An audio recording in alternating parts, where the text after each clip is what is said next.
Waalaikumsalam.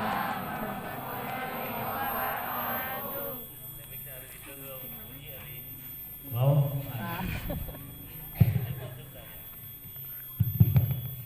Alhamdulillahi haqqa hamdih. Nahmaduhu wa nasta'inuhu wa nastaghfiruhu wa natubu ilaihi. Allahumma fashalli wa sallim ala sayyidina Muhammadin wa ala alihi wa sahbihi. Asyhadu an la ilaha illallah wahdahu la syarika lah wa asyhadu anna Muhammadan abduhu wa rasuluhu la nabiyya wa la rasula ba'da. Amma ba'du, fa ya ayyuhal mu'minun usikum wallahi faqad fazal muttaqun. Syukur kepada Allah.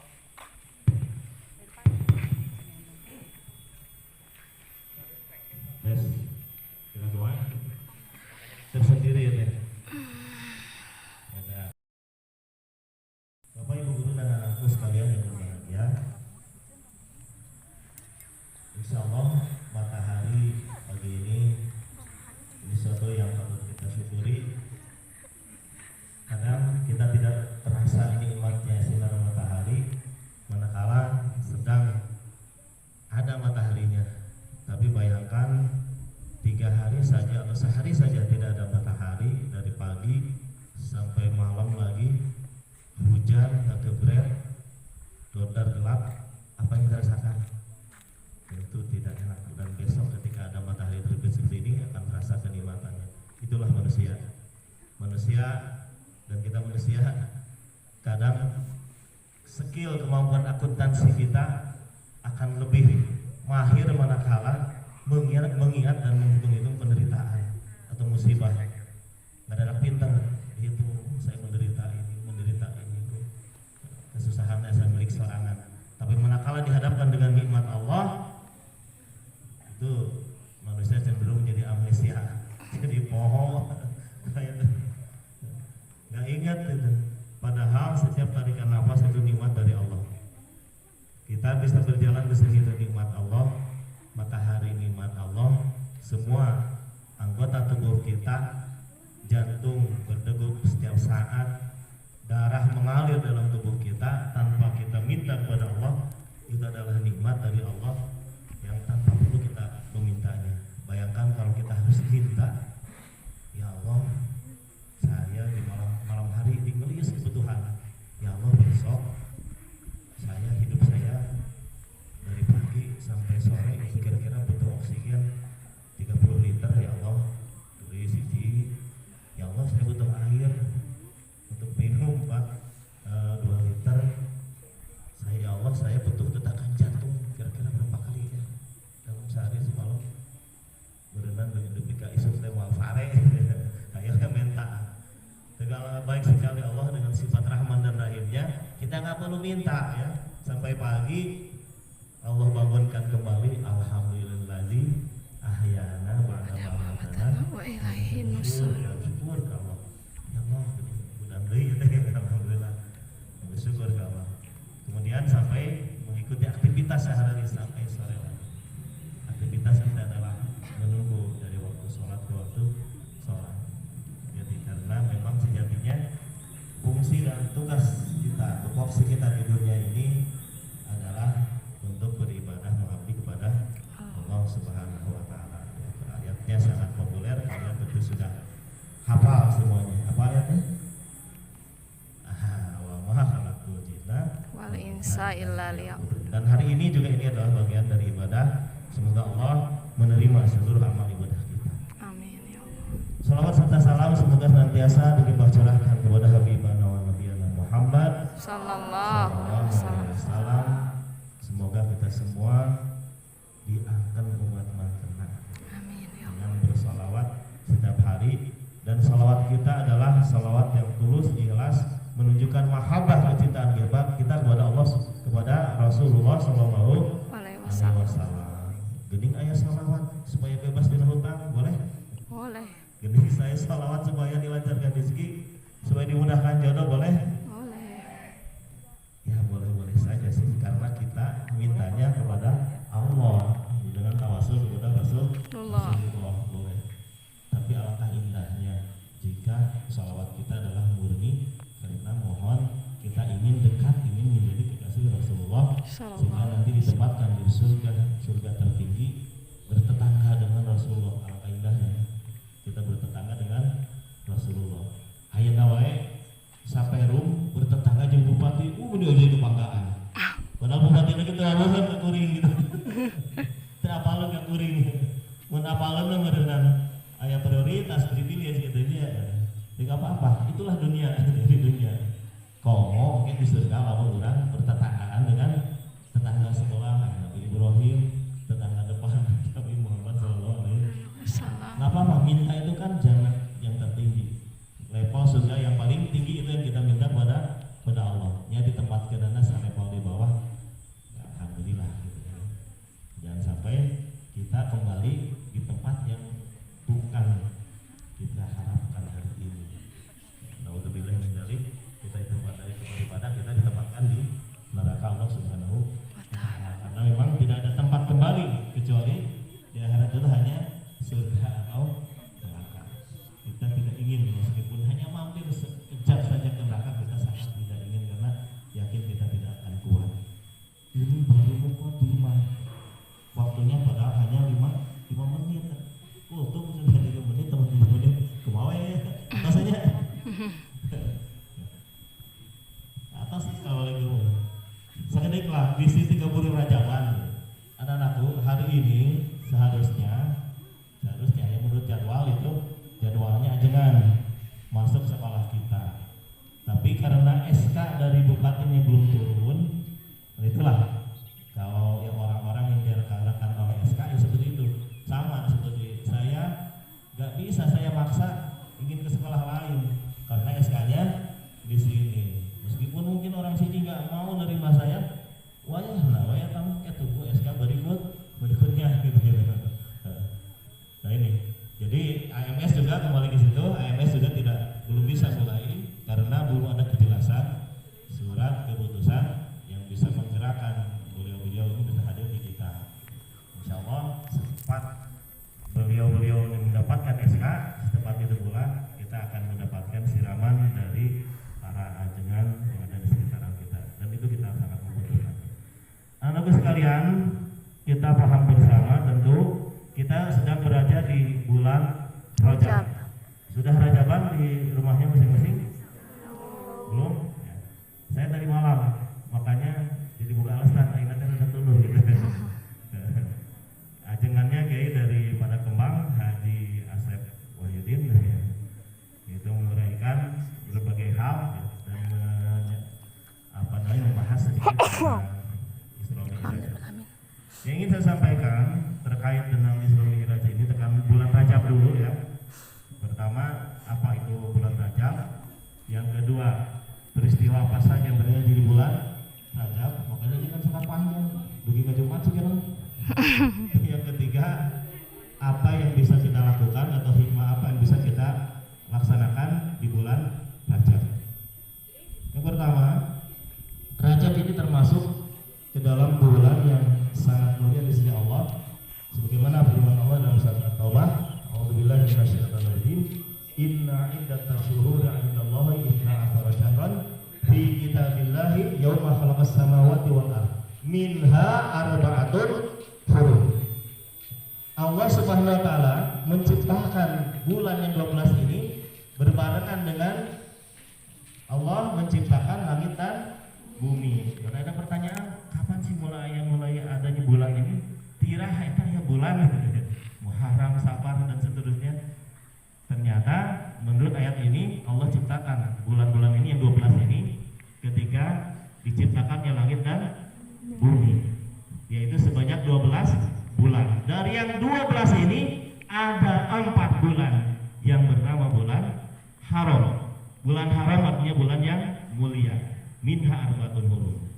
Rasulullah menjelaskan salah satu mutawaliyat Dzulqa'dah, Dzulhijjah, wal Muharram, wa Rajab mudhar baina Jumada wa Sya'ban.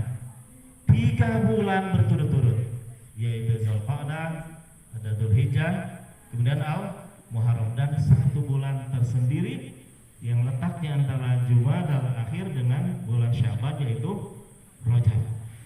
Sesuatu yang disendirikan tuh biasanya istimewa ya. Jadi Rajab ini yang memiliki istimewaan bersaing dengan 3 bulan yang lainnya sama-sama bulan hurum. Sedangkan Zulqa'dah, ada yang udu bahasa Arabnya apa? Bahasa Indonesianya? Yang udu ya jelisu, duduk-duduk gitu kan.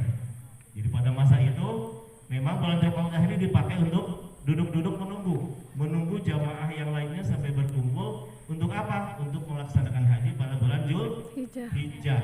Nah, kemudian Muharram, jadi persiapan Zulqa'dah, Zulhijjah, Muharram itu ada peristiwa agung yaitu manasik haji gitu ya. Jadi ada persiapan, pelaksanaan dan setelah selesai itu beres-beres gitu ya. Jadi ketiganya ini bulan haram, bulan yang mulia. Nah, kita kembali lagi ke bulan Rajab. Rasul SAW pernah bersabda bahwa Rajab itu bulan Allah, kata Rasul, Sya'ban bulanku, Ramadan bulan umatku. Kata Rasul, Rajab syahrullah wa Sya'ban syahri wa Ramadan syahrul ummati. Rajab itu bulannya Allah. Ini apa disebut bulan Allah? Nah, itu hikmahnya adalah di bulan Rajab itu adalah bulan untuk kita menjalin hubungan lebih serius lagi antara Allah dengan kita, dengan makhluknya. Kalau mau tobat atau kita butuh hajat yang sangat mendesak, sampaikanlah kepada Allah di bulan Rajab, karena Rajab ini syahrullah, bulan Allah.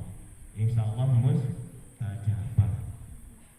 Sehingga Rajab disebut juga syahrul taubat. Saatnya kita untuk bertobat selain Ramadan. Indahnya itu setelah kita bertobat di bulan Rajab, memasuki Sya'ban dan Ramadan itu sudah bersih dari dosa, kita menghadap Allah dalam keadaan suci, bergaul lebih intim lagi dengan Allah di bulan Ramadan, maka jadilah fitri di bulan Syawal, suci kayaumin waladatu.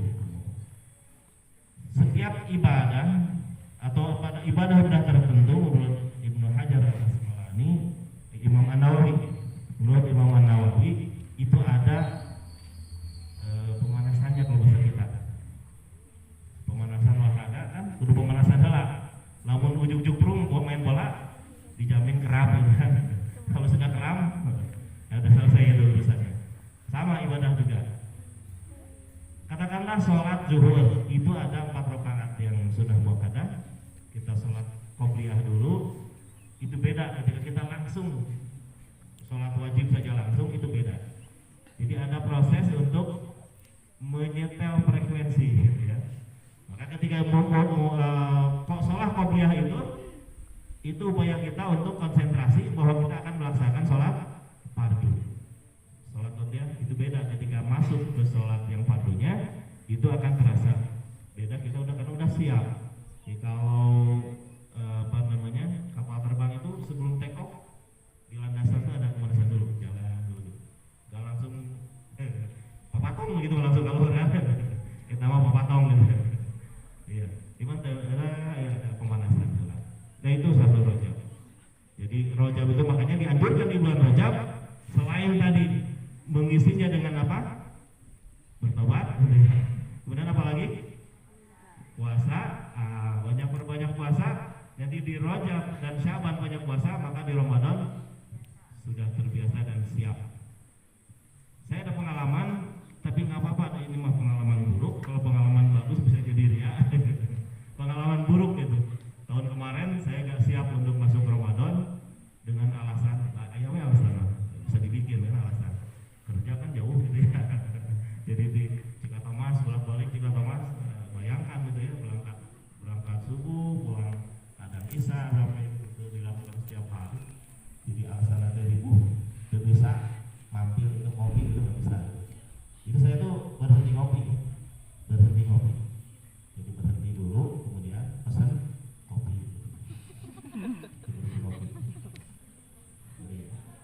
Jadi kalau puasa mah nggak bisa kan? Kalau puasa nggak bisa berhenti ngopi.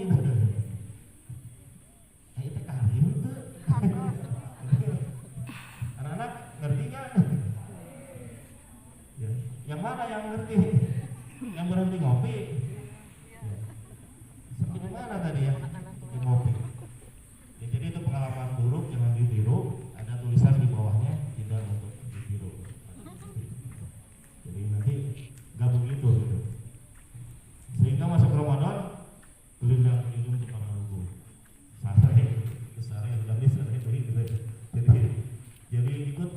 sulit. Wadah tuh madhab sulit. Bangun tidur lagi. Tidur lagi. Sudah habis tidur. Kata cenah madhabna sulit kan gitu. Sehari ya itu kalau kita memang tidak terbiasa, tidak mempersiapkan diri dari bulan Rajab dan bulan Syaban, itu akan seperti itu nasibnya. Anak-anakku sekalian, bulan Rajab juga adalah bulan yang tepat untuk kita mengoptimalkan atau mempelajari kembali, merefleksi gitu ya, kualitas sholat kita, kualitas ibadah sholat, karena memang di bulan Rajab bulan diturunkannya perintah sholat. Ini udah bakal panjang-panjang teringin yang mau dijelaskan. Kurang mundur kelas nanti gitu ya. Peristiwa saja yang menyertai kejadian-kejadian istimewa di bulan Rajab. Apa saja? Ada yang tidak tahu? Setelah sebelumnya selama 3 tahun Rasulullah bersama keluarganya, tidak hanya kaum muslimin, orang yang belum berislam tapi mendukung Rasul juga saat itu ada. Beliau diboikot di sebuah bukit yang bernama Syi'ib Abu Thalib. Itu 3 tahun lamanya. Hubungan-hubungan dengan luar, perdagangan ditutup. Pernikahan dengan luar klan Abu Thalib, Bani Hashim ditutup. Hubungan-hubungan perdagangan apalagi gitu. Sehingga kaum muslimin sangat menderita. Singkat cerita, setelah 3 tahun istri beliau Ibunda Khadijah diambil oleh Allah, menghadap Allah Subhanahu wa taala wafat. Disusul kemudian paman beliau bernama Abu Thalib. Itu yang pukulan yang luar biasa bagi Nabi SAW. Terlebih yang sangat membuat Nabi bersedih adalah Abu Thalib, pamannya yang sangat dikasihi. Ternyata beliau meninggal dalam keadaan belum beriman kepada Rasulullah dan apa yang dibawa Rasulullah Shallallahu Alaihi Wasallam. Itu yang buat kami terpukul. Meskipun terbuka ya, karena ada sejarah nih dari Yaman, seorang ustadz dari Yaman yang meneliti ternyata Abu Thalib itu beragama tauhid. Nggak apa-apa. Itu kalau ada kabar itu kita baca saja dulu. Ya, alhamdulillah kalau itu benar. Gitu. Tapi menurut jumhur ulama yang sampai kepada kita, Abu Thalib tidak sempat beriman, tidak sempat membenarkan, tapi memang mendukung dan melindungi Rasulullah Shallallahu Alaihi Wasallam. Nabi melihat keadaan di Mekah itu sudah sangat tidak kondusif untuk berdakwah. Orang-orang yang sudah beriman sudah itu saja, dan dakwah ke orang-orang yang lain itu sudah tertutup. Intimidasi semakin kencang, kezaliman semakin merajalela diterima oleh kaum muslimin yang lebih lagi. Nabi berusaha untuk berdakwah keluar. Kemudian beliau berangkat ke Taif. Ada yang pernah ke Taif? Mudah-mudahan kita bisa sampai ke sana ya. Amin. Amin. Dalam waktu tempo yang tidak lama kita bisa ke Taif. Umroh, ke Mekah, Madinah, kemudian ziarah, penting ziarah itu. Di Taif beliau berdakwah selama 3 hari, menjumpai orang-orang tokoh-tokoh Taif ditemui, tapi semuanya menolak ajaran Nabi. Dan kemudian puncaknya pada hari yang ketiga, seluruh warga Taif mengejar Rasulullah SAW, melemparinya dengan batu kotoran. Kemudian Rasul pun berangkat pergi lari menyelamatkan diri. Beliau berlindung di sebuah kebun anggur milik Utbah dan Syaibah, disertai dengan sahabat Adas. Di situ beliau merasakan penderitaan yang sangat-sangat pedih sampai beliau berdoa kepada Allah, Allahumma inni ashku ilaika dha'fa quwwati wa qillata hilati. Apa artinya? Ya Allah, aku mengadu kepadamu tentang betapa lemahnya kekuatanku dan betapa minimnya daya upayaku. Itu doanya Rasulullah yang sangat masyhur. Kalau kita doanya kira-kira apa kepada Allah? Setelah berupaya sedemikian rupa tapi kenyataannya kita menderita, ya Allah, gitu ya, bakal usaha tuh bisa sampai tekad gitu ya, tapi tak hasil. Ari Rasulullah mah, yang contoh kan buat kita. Beliau introspeksi gitu. Padahal kurang dibahas. Apa yang kurang dari Nabi gitu ya? Dia berjibaku, berusaha, tapi doanya masih berisi nada-nada introspeksi untuk dirinya. Ya Allah, aku adukan kepadamu lemahnya kekuatanku. Kemudian minimnya daya upayaku. Singkatnya beliau ada kisah-kisah yang menyertai sebetulnya, tapi kalau saya ceritakan panjang lagi, kita singkat lagi. Beliau pergi meninggalkan tempat itu sampai di Qarnul Manazil. Jibril menghadap kepada Nabi, ya Rasul, disertai dengan 2 malaikat penjaga gunung.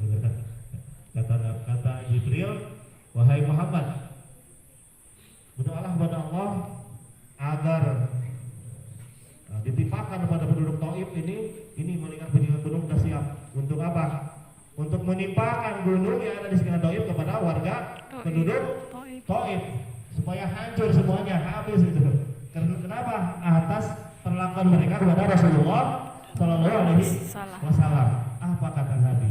Ya Jibril, aku diutus bukan pembawa azab, tapi aku diutus pembawa rahmat. Aku berdoa kepada Allah bahwa suatu saat nanti dari sulbi mereka, dari rahim-rahim mereka akan lahir generasi yang mentauhidkan Allah, menerima ajaran Allah Subhanahu wa Ta'ala. Itu Rasulullah SAW. Dia sampaikan kepada Jibril, kembali ke kita. Kalau kita disakiti orang lain, disakiti, nyeri nabikan dia. Ayah Jibril datang, kumahat kan kita. Hancur kan Jibril. Apa yang kita lakukan? Bakal gitu orang. Nabi begitu. Karena Nabi lahir, Nabi diutus bukan pembawa adab kata Nabi, tapi pembawa rahmat. Anak-anakku sekalian, peristiwa setelah itu barulah Rasulullah diisrokan dan Dimi'rajkan oleh Allah Subhanahu wa Ta'ala. Tapi karena waktunya sudah ya Pak Iwan ya, sudah sangat lanjut. Yang benar nih, anak-anak lanjutnya mah. Ini enak kan lanjut.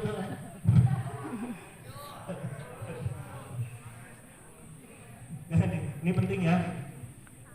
Mungkin di masjid kalian sudah mendapatkan materi ini biasa itu. Tapi pengulangan itu kan penting juga. Kita ini gampang lupa. Ya ini ayatnya sudah sangat kalian hafal. Subhanalladzi asra bi abdihi lailan minal masjidil haram ilal masjidil aqsa alladzi haulahu min ayatina. Nah pertanyaannya ya, apakah Rasulullah Isra dan Mi'rajnya ini ruhnya saja atau seluruh ruh dan jasad sekaligus? Dengan pertanyaannya, ruhnya saja, anjeunna mah mondoknya gitu tidur, karena ruhnya yang berjalan kan.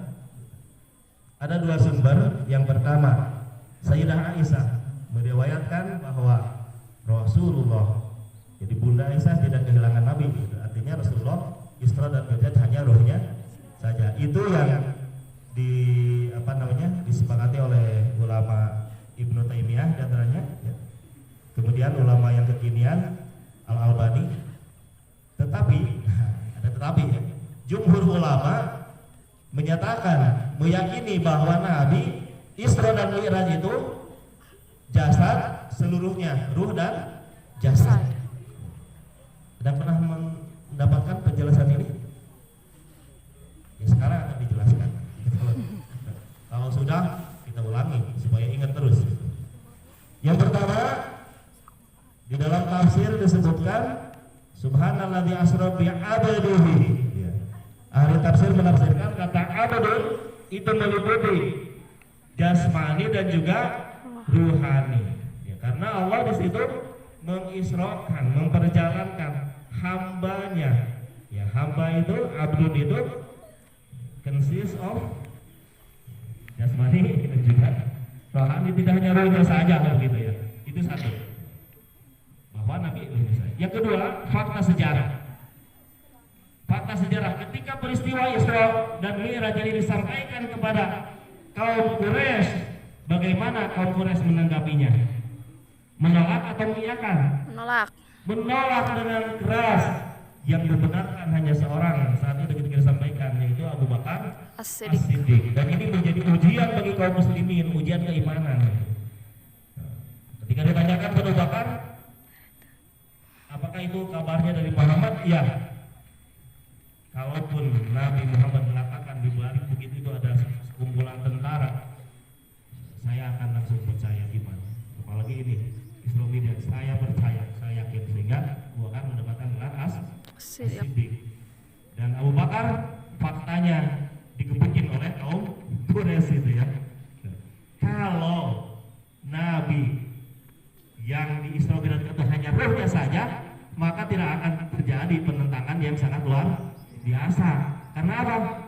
Isra Mi'raj apa hanya ruhnya saja? Wah, itu kamu menghayal, itu kata orang yang tidak beriman. Ada masalah yang tidak akan terjadi gitu ya. Penentangan yang sangat luar biasa. Itu hujah berdasarkan fakta sejarah.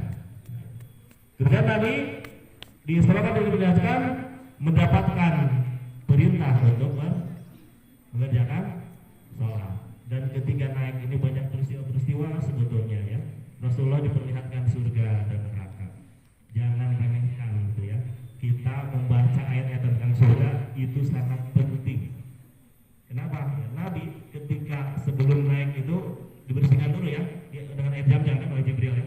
Dibersihkan dari sifat-sifat mazmumah, sifat-sifat yang buruk, pesimisme diganti dengan optimis, mana yang negatif-negatif dibersihkan dulu, disiram dengan air zam-zam oleh Jibril, kemudian baru naik ke atas menghadap Allah Subhanahu wa Ta'ala.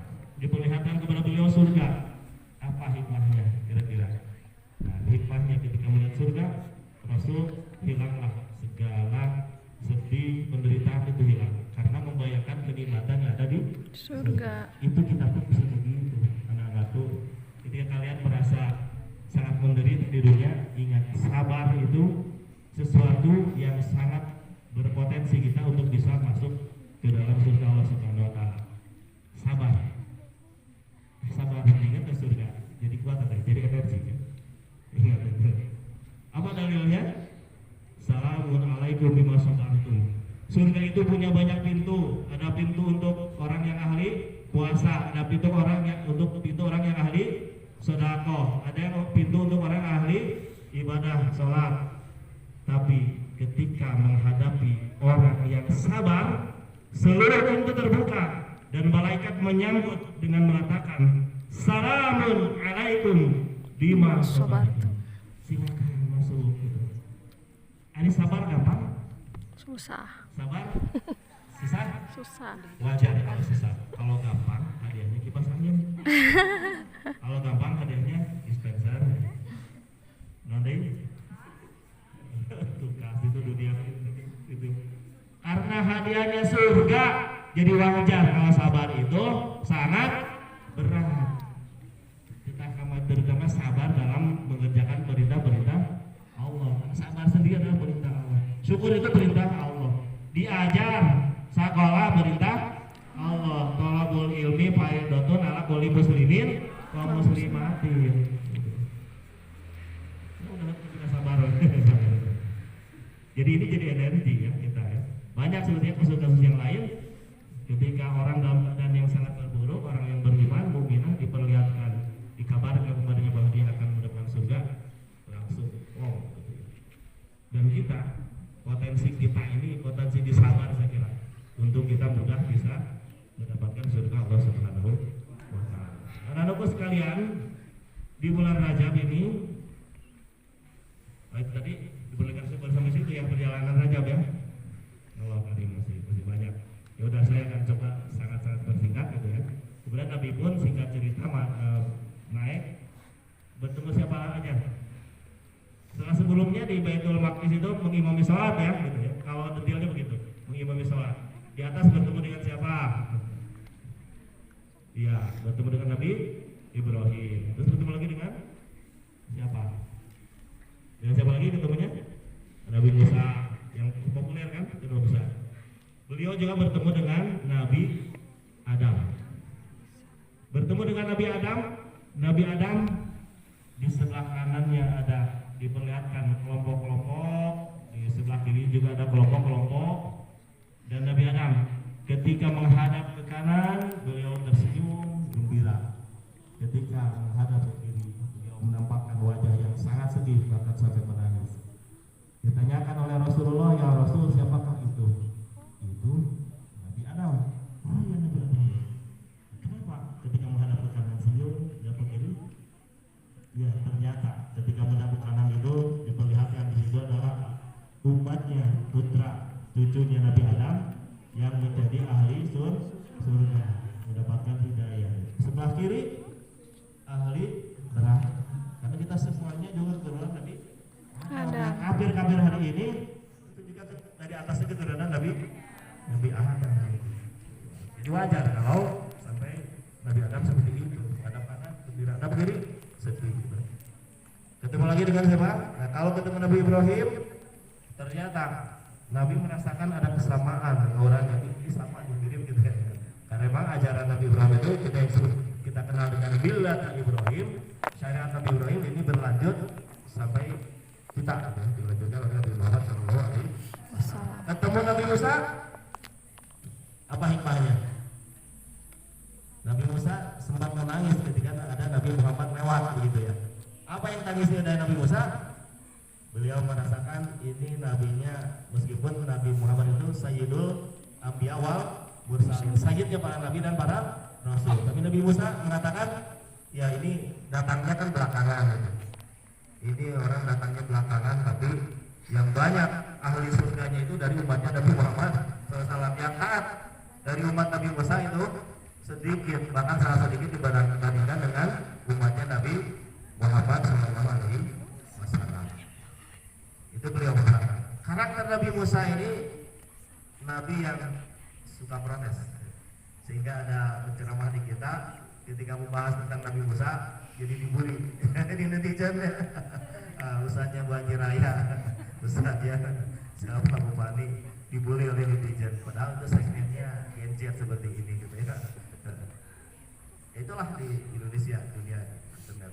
Memang selalu dikatakan ada hikmah dari protesnya Nabi Musa itu, banyak hikmahnya.